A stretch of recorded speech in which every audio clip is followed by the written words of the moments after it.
ভেঙে দাও গুড়িয়ে দাও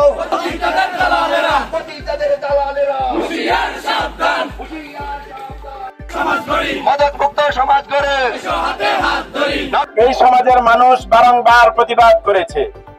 আপনারা জানেন প্রতিবাদ একবার দুবার তিনবার চারবার হয়, ধৈর্যের বাঁধ যখন ভেঙে যায় তখন আর প্রতিবাদ হয় না, সরাসরি প্রতিশোধ নিতে হয়।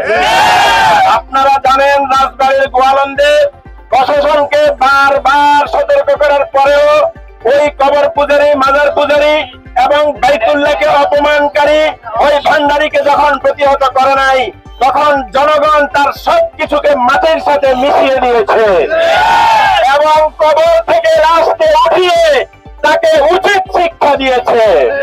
আমরা দেখতেছি যে যারা মাদক সেবন করে তারা আমাদের সামনে স্পষ্ট, যারা জুয়া খেলে তারা আমাদের সামনে স্পষ্ট, কিন্তু তাদেরকে কারা শেল্টার দিচ্ছে তারা আমাদের সামনে স্পষ্ট নয়। ঠিক কিনা বন্ধুরা?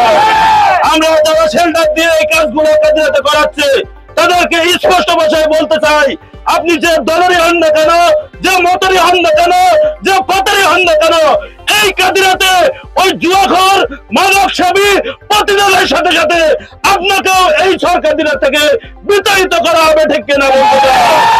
আমরা স্পষ্ট প্রশাসনকে বলতে চাই, আমরা বারবার শুনছি প্রতিবাদ করার পরেও প্রশাসন কোনো ব্যবস্থা নিচ্ছেন না। প্রশাসন যদি এরপরেও কোনো ব্যবস্থা না নেয়, এই কাদিরাতে যদি আর মাদকের আসর, জুয়ার আসর, প্রতিটার আসর মিলে আমরা নিজেরাই আমাদের জায়গা থেকে প্রতিবাদ করব, আমরা নিজেরাই প্রতিরোধ করব। সেই মদের আসর, সেই জুয়ার আসর, সেই প্রতিটার আসর আমরা ভেঙে ছুড়ে দিব। ঠিক কিনা বন্ধুরা? দেহ ব্যবসা এবং মাদকের বিরুদ্ধে অনেক মানুষের সহযোগিতা চেয়েছি, অনেক সাংবাদিকের কাছে গিয়েছি, কেউ আমাকে সাড়া দেয়নি। বরঞ্চ আমি যতটুকু জেনেছি বা বুঝেছি যে ও সমস্ত লোকেরা তাদের নেপথ্যে তারা রয়েছে, তারা এগুলো করায় এবং এখান থেকে তারা ভাগ বটরা খায়।